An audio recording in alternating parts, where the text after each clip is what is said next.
All right, I think we're good to go, my brother. So, All right. Chris Kanik here from Ladera Ranch, California, CEO, founder of Smart Cups. And thanks for coming, man. Thanks for being here. Appreciate it. Thanks for having me, Nate. I appreciate the invitation and excited to be on with Yeah. you. So, I met Chris. Chris came through one of our programs about a year ago, and a little over a year ago, I guess. And so that's how I've gotten to know Chris. Chris is an interesting guy. He's got a very interesting, cool background. Works with Mike Tyson. Has an incredible company, incredible technology through Smart Cups. Was a comedian for a long time. Was, as we were joking, he was on the show. If you were a kid in your 40s like myself, you remember Where in the World was Carmen San Diego? He was a star on that show. So Yeah. You ever wonder what happens to the kids who don't find Carmen? They end up on Nate Bailey's podcast. that's right, man. Here you go. I'm sorry to break it to you, but yeah, here's your parting gift. You get to come on Championship Leadership Podcast. that's right. So, well, I will start it off. I usually do ask this question. Championship Leadership is the name of the podcast. What comes to mind for you when you hear that?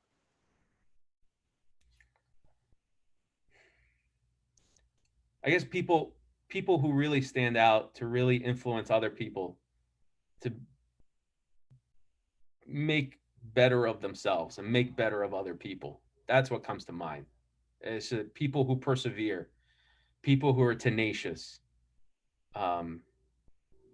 people who are driven. That's what comes to mind when I hear that.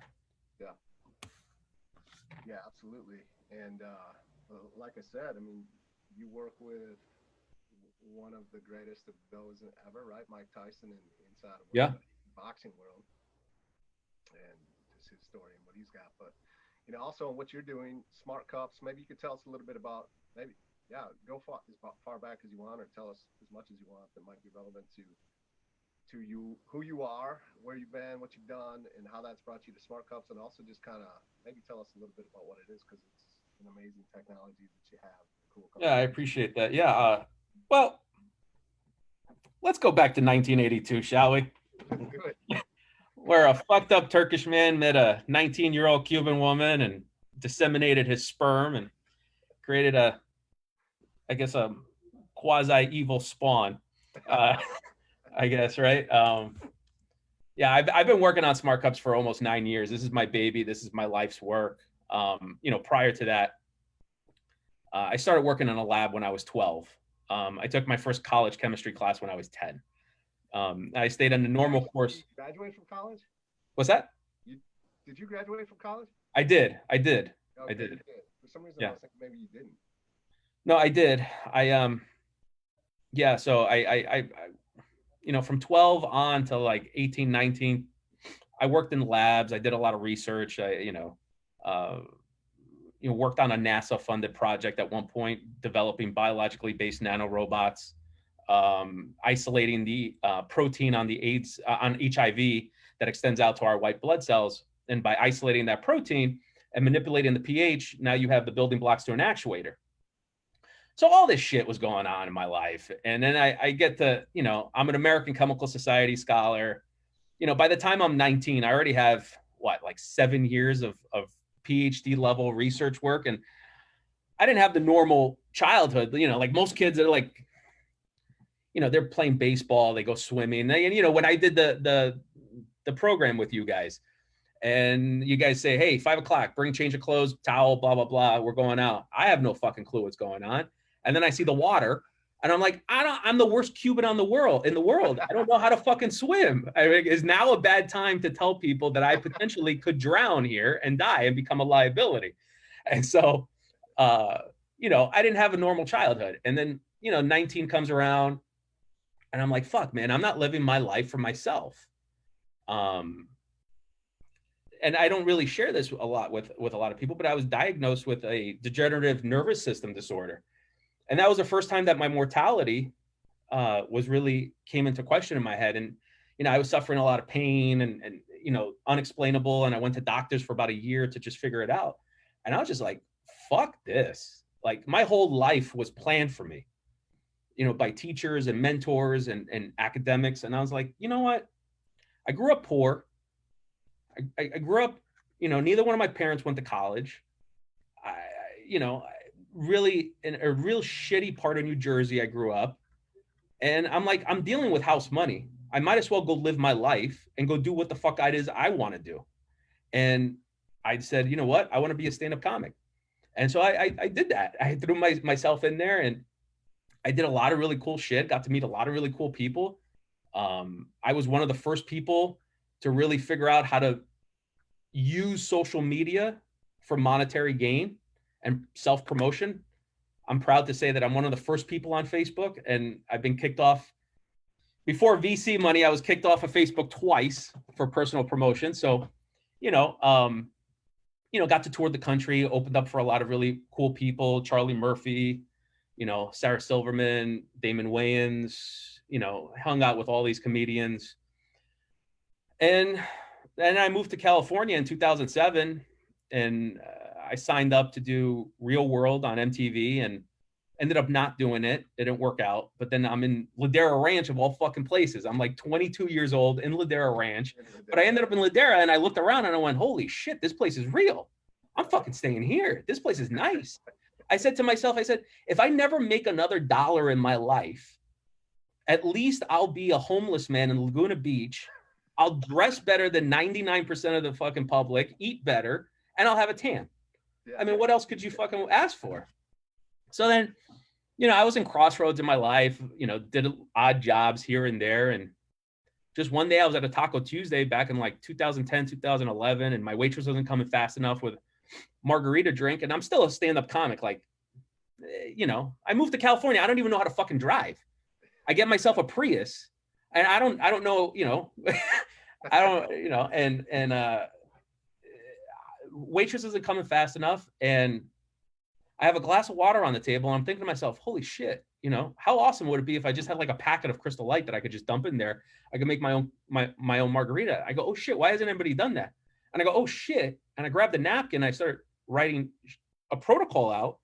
And the next day, I got a bottle of Everclear and some maltodextrin, took some paper clips, some coffee filters, a frying pan, and I made some powdered alcohol in my kitchen. I blew up the kitchen, but I was successful at making 3 different flavors of powdered alcohol. And, so that was really the beginning of it. And then that led me down a path.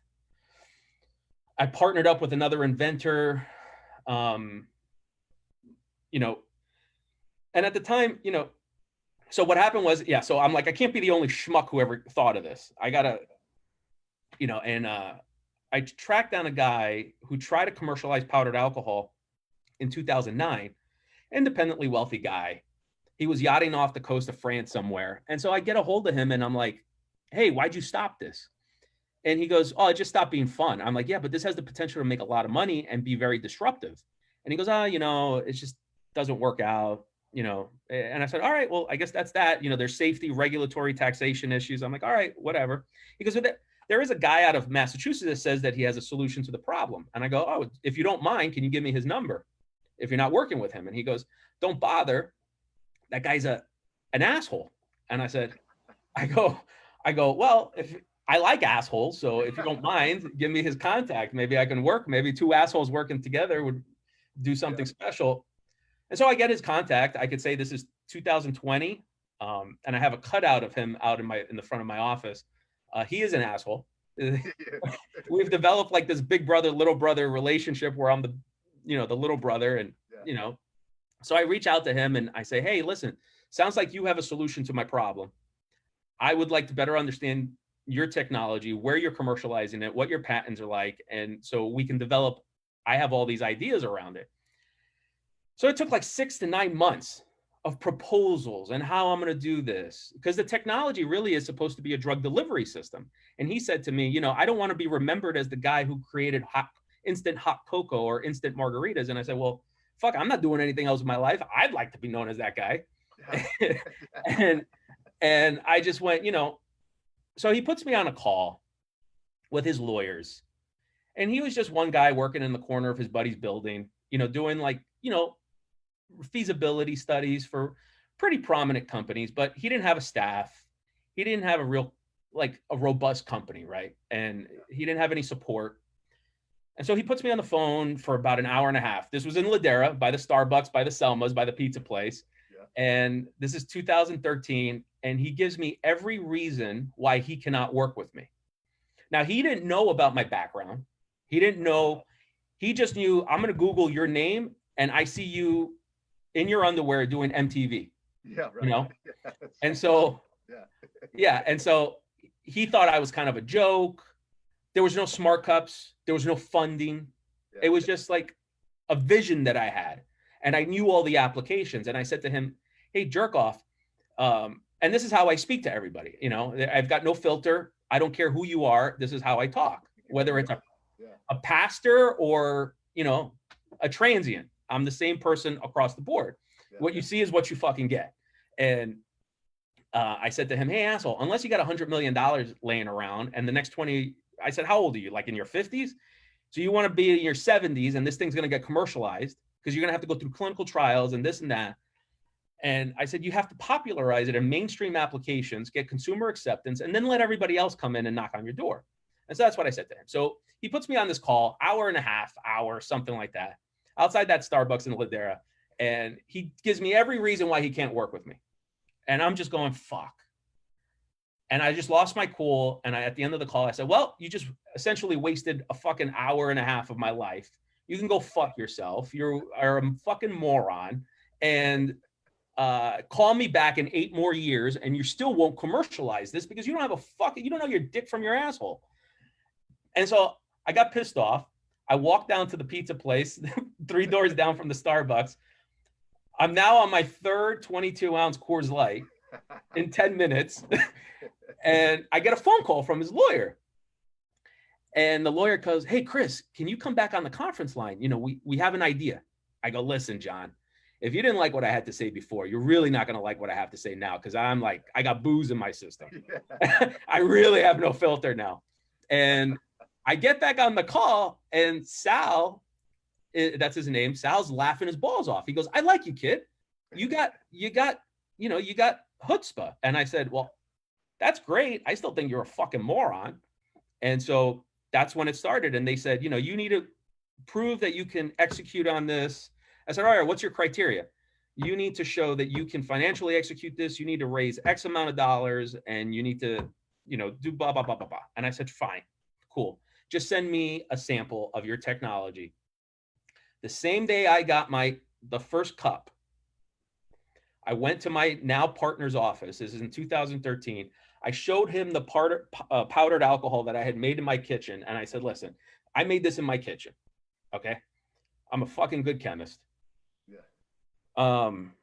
The government will never let you sell this because of safety, regulatory, taxation issues. But there's this technology that solves all those issues. And if you act now, there are all these other applications, medications, vaccinations, antibiotics, personal hygiene products like mouthwash, cosmetics, industrial materials, military applications. There's a water purification system that we can develop where you print it inside of the cup. You know, so he shook my hand and he's been my partner, my only partner since. And that was in 2013 to today. And Sal went from being one guy in his buddy's office to taking over the entire building and having a staff of 12 to 13 chemists and engineers. We built all our manufacturing equipment from scratch. I operate out of a 23,000 square foot FDA registered facility in Southern California. Yeah, things are good. You know, we sold our patents about a year ago. We filed new patents. And we're in a massive scale up project right now. So that we can satisfy big box retailers. And so the technology really is a drug delivery system, but it's the ability to print active and flavor materials on substrates. And so we're not limited to just inside of cups. We can print on paper, aluminum. Fuck, Nate, I could print on your face if you really wanted me to. It's like Willy Wonka's wallpaper. But the benefit of it is really rooted in sustainability and the elimination of liquid transportation. And so you think about, you know, reduction of storage and transportation costs. The Coca-Cola truck that once could only deliver 96,000 12-ounce cans, well, now can deliver 1.2 million units using Smart Cups technology. And so what's that saving in diesel fuel? What's that saving in resources? How many more resources can you get to people? And so when you start looking at some of the other applications, right now we only sell an energy drink that has caffeine, amino acids, and B vitamins. But when we go into other applications, people are going to go, oh, we get it. Okay, this is what this is, right? And so now we're going into that next phase of our business growth. We're partnered up with, we're sponsoring the Mike Tyson comeback. I've known Mike for a number of years, and he's a great guy, and I've gotten to get to know him, and yeah, it's pretty exciting times right now, and so I'm partnering up with UCLA to do a research project on what water or liquid transportation does to our environment and what the elimination of that would do to our environment. Because there's so much literature on what plastics do, what emissions do to the ozone, to climate change, whatnot, but there's no research on liquid transportation because there's never really been an option. And so when I got into this business, I thought this was going to be fucking easy. Hey, I'm going to show an empty cup. You're going to add water and it's a beer. And people are going to be like, oh shit, and I'm going to sell and I'm not going to have to worry about marketing. But there was so much market confusion when I first came out that people weren't getting it. And I had a two-headed monster that I had to overcome, which is, number one, I did it under a brand name that had no footprint. Nobody knew, I could be a sweatshop in fucking, Taiwan with little kids making your beverages and nobody would know different, right? So create that brand recognition, that brand awareness. And then the second one is, this is a technology that nobody ever thought was even possible. And it only previously existed in like movies like Back to the Future or the Jetsons or Star Trek. And so now it's like, okay, how do I overcome those two things? And so the last 2 years have been pretty fucking hard, but we're finally at a stage where I finally have identified, what are the confusing message points and how to rectify that so that we can go to a global scale.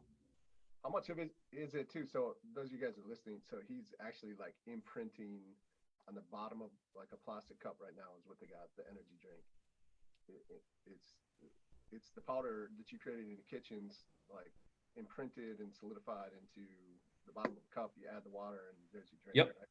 Yep. So how much of it is getting over just people's old habits of like opening the already filled can, not having to add the water? Just absolutely. That's a big portion of it. And I just had the conversation this morning. We're creating a completely new consumer behavior because get used to this, like yeah. And I jokingly said this at a conference a couple months back. There were some audio visual problems and I was playing my video and it got stuck on a little kid drinking a cup. And I said, look, I'm taking a page out of big tobacco. Because if you get the kids young now and they become conditioned to this and it becomes second nature, then the kids that are drinking the kids drinks at 5 and 6 end up drinking the electrolyte drinks when they start playing sports, end up drinking the energy drinks. Their first sip of beer at 16 is going to be a Smart Cup beer or a Smart Cup cocktail, right? And then when they get older, they'll start drinking coffee and teas and, taking their medications when they're finally older. And so they're conditioned to that. When I move into alcoholic beverages, I'm never going to recondition. It's going to be so hard for me to recondition that 50-year-old, 60-year-old guy who likes sipping this particular scotch. It's going to be very difficult. But if you are strategic about it, then you can. This is a generational thing that I'm working on. This is not like I look at my asshole kids and I go, all right, which one of you is going to like unseat me and take the family business one day and just like, I'm going to be at a board meeting and they're going to be like, no, you're out, Dad. So I'm like, I'm going to stay like 5 steps ahead of these fuckers. And I love my kids, but I say that jokingly, but it's a generational thing. This is, I didn't set out. I like doing things that are exciting and that are not normal, and this has been one of the most challenging things I've ever had to do. I've grown up a lot throughout this process. It's taken years off my life. And I've grown so much doing it. It's not, like 4 years ago, I would be very reactionary. And my reactions now are not the same. Like there's no problem that can't be solved. There's no issue that can't be solved. And so whereas most people will drown in some of the problems that I deal on a day-to-day basis, I just take it in fucking stride. Yeah. You know, there's nothing that I can't fucking solve. There's no problem, whether it's financial or supply chain or a celebrity endorsement that goes wrong or some bullshit that happens. Everything is fine. Everything's fixable. Yeah. Everything's, I mean, it just stay even keel. Where do you learn that? Where's that come from? I think it's just over time and over time of just learning from my experiences. Yeah, you know, and I always admit to people, you know, yeah, I was a really smart kid, but emotionally I was not all centered. Yeah. You know, when they tell you at like 10 that you're a genius and your mom tells you to go clean your room and you go, I don't have to fucking do that, I'm a genius. You know, it's like, but you know, like, and even today, like when I deal with a marketing company, they go, oh, you know, we want to angle this around you as the child genius. And I'm like, listen, that was like 20 years ago. I'm 36 now. I got 3 fucking kids. I change diapers. I'm not a child genius. I'm just a schmuck trying to make a buck. Yeah. And I keep it in perspective. You know, what I'm doing is something that's exciting for me because I have a rare opportunity to really impact the globe. But I also, you know, it's a way for me to make money. It's a living. Right. You know, I'm not anything special and you know, there I look at it and it's just like, you know, I learn from my experiences and I go, if you're self-aware and you can learn and become better over time and look from your mistakes, that's the most important. That's how you grow. If you stay stagnant and you just keep repeating the same stupid shit that you do and the same behavior and you're expecting a different outcome, it's never going to change. So yeah. So you go from, you know, not getting your margarita fast enough on a Taco Tuesday somewhere on the beach to creating this technology to now it's to much bigger. Like we talk about vision a lot. Championship leaders have great vision, and you're like, hey, I can impact the globe with this, right? Yep. Through, you know, the cost of transportation, shipment, resources, and everything else that's involved in that. How long did it take to put those two together?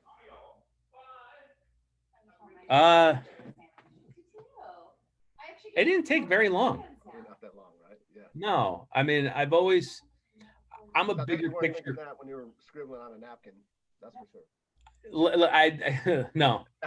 When I was scribbling on a napkin, I had no idea. Like, I never set out to be an entrepreneur. I never thought that I would own my own business.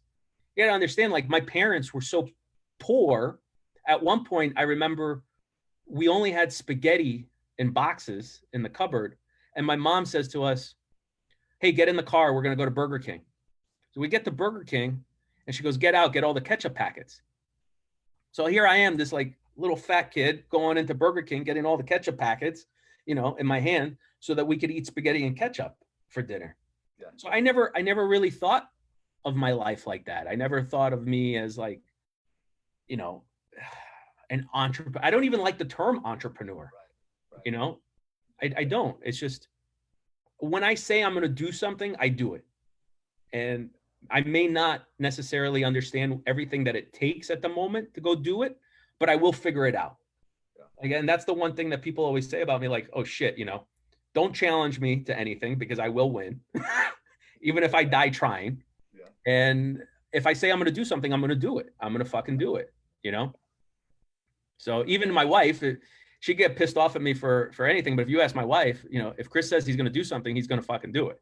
Yeah. So I guess that's one of my redeeming qualities and why I stay married. Today, man, right? Yeah. Unfortunately, that not a lot of people out there that will, when they tell you you're going to do something, you can just kind of count on it, right? So, and those folks that do, you know, are the ones that keep moving forward, keep winning. I know I want to respect your time here, but tell us the story about Mike Tyson and how that all came about. Share something with us for the listeners here. Yeah, I met Mike a couple of years ago. He was shooting a movie, and I was in one trailer on this set, and they said, hey, do you want to meet Mike? And I said, shit, he's here? And so they put me in the trailer. I'm sitting right next to him, and I was like scared shitless. His hands, one of his hands is the size of both of mine. Yeah. and you hear all the stories, you know, all the bullshit. And it's like, I'm sitting there and I'm like this, you know, and they go, hey, show them one of the cups. And this is before I had a manufacturing facility. It was just, I just had prototypes, and they go, show him the cups. So I show him a cup and he goes, oh man, this is beautiful. What's the name of your company? And I go, Smart Cups. And he goes, oh man, Smart Cups, Smart Cups, Smart Cups. He gives me a hug and he kisses me on the cheek. And he says Smart Cups like 9 times in a row. And I looked at him and I said, I need you in a fucking commercial. And at the time I was talking to the people that represent the Einstein family for Einstein's likeness.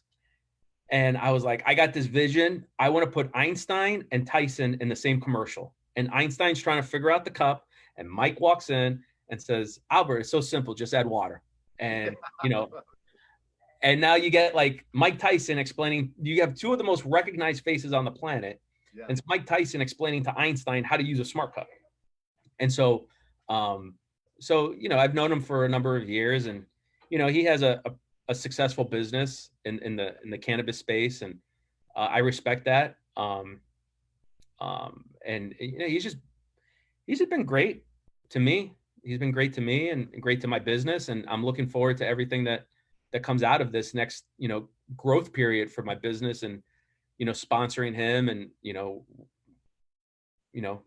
just, it's a great relationship. Yeah, that's awesome. Well, let's wrap this up. What's something that you could leave with the listeners? Any advice, any words of wisdom? Well, I mean, I've got over my head, I've got a Rocky poster, yeah, you know, and it's dated the first day that we printed an actual cup at my facility. And the first employees that I had here, they put it together. They made this for me. And so, you know, August 10th, 2017. But before 2017, I've been working on this for like 5-6 years. Yeah. And it's been a long road. And even now it's 2020. And we went from a period where, shit, where's the electrical outlet? I've been electrocuted fucking 4 times over the last like 3 years. You know, it's a long road. And the quote there is, it's not about how hard you get hit, but, you know, how many times you get back up. Yeah. And that's, you know, the one thing that I tell and I repeat to my kids on a daily fucking basis is, you just got to work hard. I know so many smart people that would be considered geniuses that are just content with mediocre lives.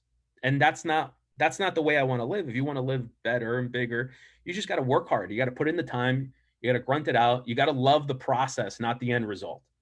Because if you don't love that process, that end result is never going to be gratifying. Yeah. And you're always going to start trying to find another end result, yeah, to go chase. And you just got to love that process. And that's what I love. That's why when we work together, the inspirational stuff, like I'm already on like in line with, like, I get it, right? You know, I don't need anybody to motivate me or inspire me or get my mind in check. I love like the grueling side of things. Like I'll put my body through like some crazy shit just for shits and giggles to see how hard I can actually push myself. Yeah. So, you know, so like, I think my COO from years ago, this is before I met my wife, we're at a Hooters and they did like a competition. It was like free wings and beer and it was a push-up contest. And there are all these like Marines there. Yeah. And I'm like, oh yeah, I'll do it for free wings and fucking beer. I'll do shit. I'll do anything. And here are all these Marines and they're all like making fun of me. And I fucking won. I beat them. And that's, you know, and then I couldn't move my arms for like 3 days, but there's no fucking way I'm going to let anybody beat me at anything. And, you know, I know that can make you sick and that could fucking kill you. But at the same time, it's a good quality to have. If you could just get to like a percentage of that mindset, you will be very successful in life. Yeah. Well, the opposite of that can kill you probably even quicker, right? Like, that's right. Yeah. Not being that at all. That's right. So yeah, I appreciate that. That's great. And what are some ways we can find out more about you and Smart Cups and people? Yeah. So right now we only sell Smart Cups off of our website on Amazon, smartcups.com, and on Amazon. So if you want to check it out, I'd appreciate it. You know, Give me your feedback. Let me know what you think. And over the next 18 months, we're going to have a bunch of other product offerings out to market, and probably be in a store near everybody. When's the booze coming? What's that? When's the booze coming? My goal is by 2021. Okay. 2021. So we're in the R&D process right now. Yeah. And yeah, I don't know what the end result's going to look like, but I worked very hard at amending legislation, having people understand that this technology is different than anything else. I mean, just think about hand sanitizer. Yeah. My ability to encapsulate ethanol will now allow me to create printed disinfectants. And that's the bigger picture. It's not to make an instant margarita. It's like, mouthwash, cough syrups, antibiotics, vaccinations, all of those have ethanol in there. And so my ability to print ethanol is critical for so many applications. And so that's where I'm really headed towards. And that's what I'm really passionate about. That's awesome. Yeah. All right, Chris, I appreciate you, man. Thank you so All much. right. Thanks, Nate. Appreciate it. Hope I didn't curse too much. No, all right, man. have a good one. All right. You too. Take care.